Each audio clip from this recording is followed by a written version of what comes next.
pressure all the time so they don't come and go. That's important on a horse that's a little bit flaky about the leg. What they don't like is when the leg comes and goes and they don't know when it's going to touch them next. They accept it better if the leg is there and they say, okay, this isn't so bad. You know, I can get used to that. A lot of times people think, well, the horse doesn't need any leg, it's already going.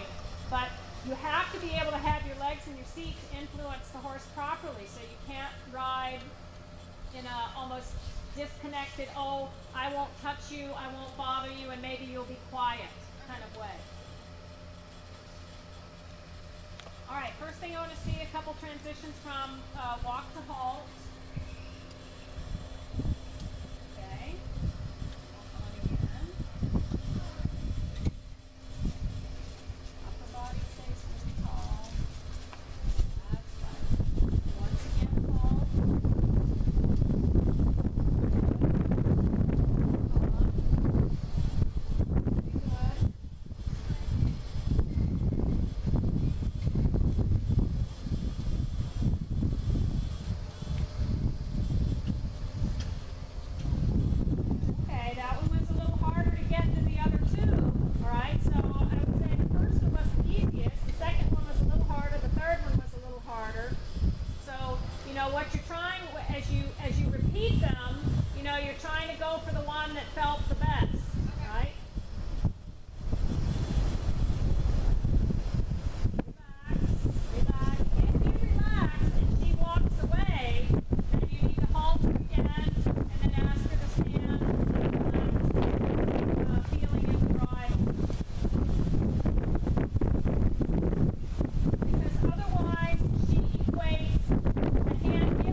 Good job. Good job. And then spiral out. Just easy. Be there with a little half halt and say, don't go fast. There you go. There you go. You see, when you start incorporating the half halt on the outside rein with moving off the inside leg, she dropped her nose. All right, and that's the universal signal. You have to do that on Cowboy. You have to do that on, what's the other one? Not Bella. Yeah, Bella. Bella. Okay. And that's what you have to say. This is how you have to ride the horse. And then she chews, and then she accepts the bridle, and then you're in a more ready state to go to the trot when she's already dropping her neck, instead of trying to adjust her and get her to drop the neck as you're going into the trot. The job is that you get her nice and settled, and then when you ask her to trot, your hands can be completely benign, completely, relaxed, not throwing the rein away, but just not putting any sort of restrictions on her. Now when you get out to the big circle, and now she's above the bridle again. So you've got two choices. You give her the aid, you push her from the inside leg to the half halting outside rein. If she drops her neck, great. If she doesn't drop her neck, then you go back into the smaller circle and you spiral out again. Because the spiraling out makes her give a little bit in her ribs, makes her give a little bit in her jaw, makes her move her shoulders over, and therefore she's more prepared to drop her head and her neck. That's right. So the spiraling out on the circle is one of the easiest ways to get a horse to understand that concept. And then you have to decide, how often do I have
you pick up the trot, where does she go? To the outside. So you've got to have a little more outside leg and a little bit more outside rein. And you have to be soft enough on the inner rein that, you know, you don't cause her to go to the outside. Try it once again. And your eyes need to be up and looking at where you want to go. So you might feel like you're having to ride her straight, quote unquote, around the circle to keep her from drifting out. But if that's what's necessary, that's what you do.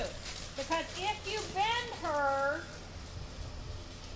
to the inside and you can't control where she goes, then that's not very productive. Better. Let's go ahead and go straight down the long side now. Straighten her neck a little bit. Keep her neck a little more neutral. And if she keeps drifting to the right, then change your flexion to just a hair to the outside. Just a hair. Yes. Straight ahead again. That's right. And this tempo is plenty. You know, you want to say, okay, you know, this is a tempo that I feel like I have some influence over her. If she gets faster than that, it's a deal breaker, because then I can't have a good talk with her. Very good. Straight ahead again. So in this direction, she's more productive on straight lines than she is curved lines, because you can't keep control of the outside very easily on the circle.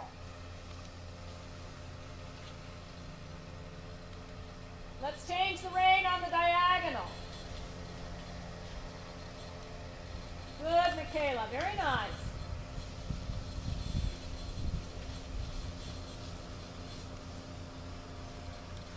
Now feel where she tries to take you on the diagonal. To the right. Faster and to the right. Yeah. Okay, so take some half halts.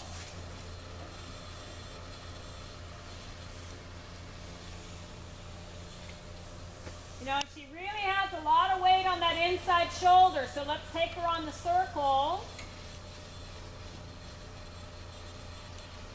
And try to focus on encouraging her right shoulder to not fall in around the circle. You can use your right rein a little bit against her wither. There we go. Better. And when you get her so that she's not falling on the right shoulder so much, then she settles to a little nicer trot because you've made her balance better. But it requires your help all the time. The moment you don't help her, then she falls onto that right shoulder again. Better. So you can see in this direction with her, the circle is a little more productive. It's a little easier because to manage her right shoulder, to make it yield, it's easier when you're on a circle pushing it out and having that curved line to help manage her wanting to put so much weight to the right shoulder.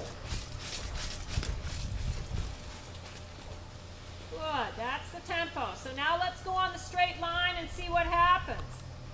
If she looks left, it's going to make her shoulder heavy to the right. So it's really important that you don't let her look left. That you quietly always encourage her to be minimum straight, and maximum, if you can flex her right, that's even better. Good here.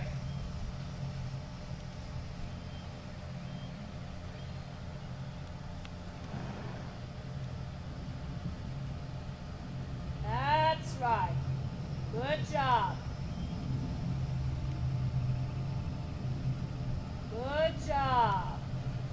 Keep your eyes up and keep a feel on your left rein. You know, you don't want to feel like it's all about the right rein. You want to keep a little feel on the left as well.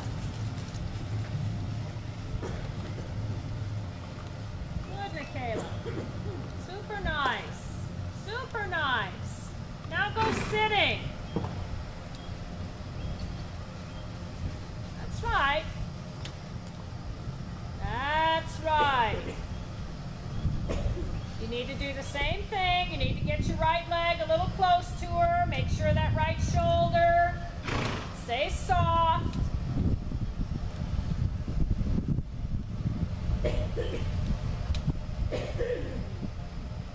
Better. You know, when you first sat down, your body was a little bit stiff, and so, you know, that caused her to want to come up above the bridle. Don't give your left rein away, and eyes up. And you can see how she's carrying you away from the track. So you have to keep your right leg close to her and say, don't push inward. There we go. There we go. Good. Back onto the 20-meter circle. Little tiny bit more forward, just a little bit, just from your seat. You know, just follow a little bit. You don't need a lot of leg, but just from your seat. And what happened to your contact? You know, everything, as soon as you thought about riding forward, and all that coordination between your hand and your seat and your legs sort of just went out the window. Think about keeping her off of the right shoulder. When you take her weight off of the right shoulder, it transfers diagonally back to her left hind leg. And when she's a little more equal with the weight on her right front and her left hind, then she's easier to balance. There we go. Exactly. This is the feeling that you always need to cultivate before the canter happens. You know, she has to be in that way of being before you even think of cantering.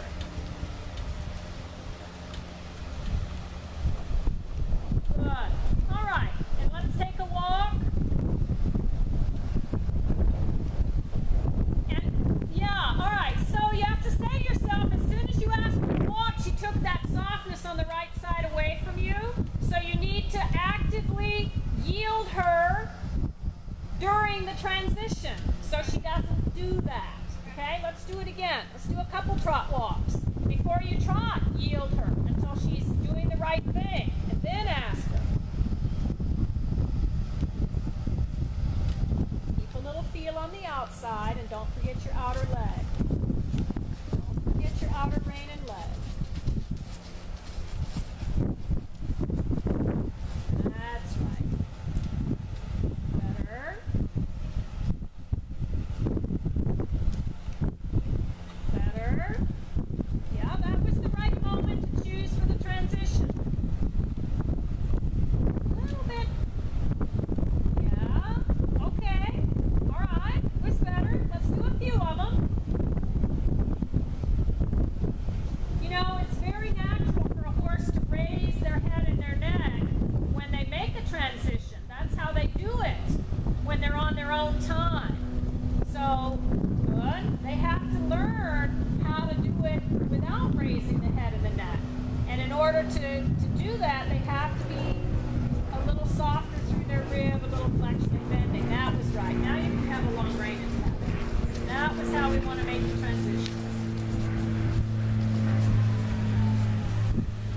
I can picture in my mind what the canter departure is what it's gonna do. You know, she's gonna take the right side away from you and fall against the right leg, and because of that, she loses her balance. The head comes up, then she's off balance, so she's harder to get into the canter. So you have to use your leg harder, and she resents all of that. You know, it's a very uncomfortable moment for her. So your goal is to have her feel soft like she did before the trot transition, before the walk transition. And when you ask her to canter, it has to come more off of your seat while she's in that soft place and less off of your leg, because she clearly is ultra sensitive about the leg.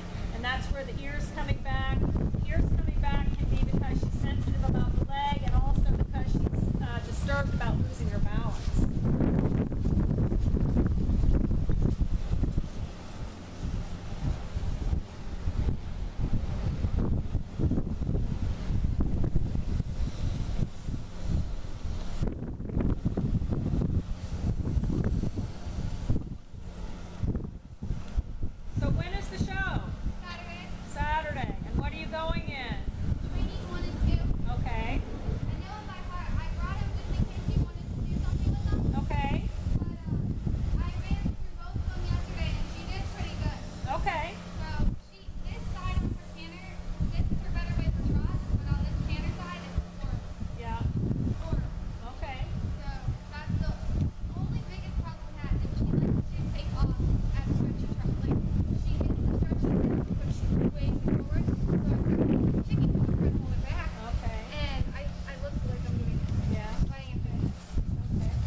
sometimes she puts her head down because your aides come on and say, here's what you need to do with your body. And when she puts her head down because you let go of her, you're vulnerable. You know, if you ask her, then if you put the aids on and say, let's go trot, that head's going to fly right up. That's why it's so important that you say to the horse, this is a conditioned response. If my aids come on this way, your job is to yield, go to the outside rein. I make calf halts on the outside rein, and you drop your nose. And that way, when you close your aids on her to go to the trot, you know, she's not offended by the aids coming on. She knows what reaction she should have. All right, so now you've got to kind of decide if you're walking or if you're trotting, because there's something in between.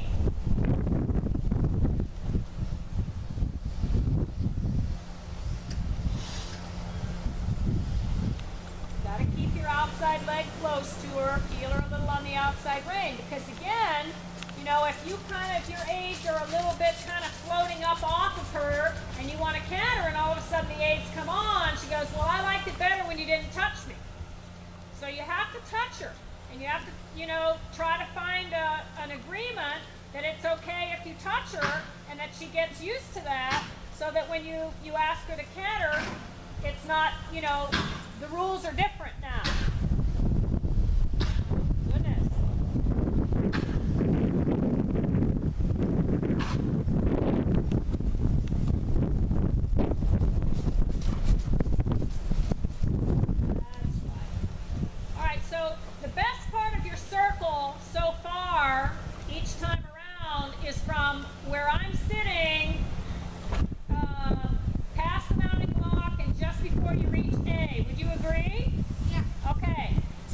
You want to ask for the canter.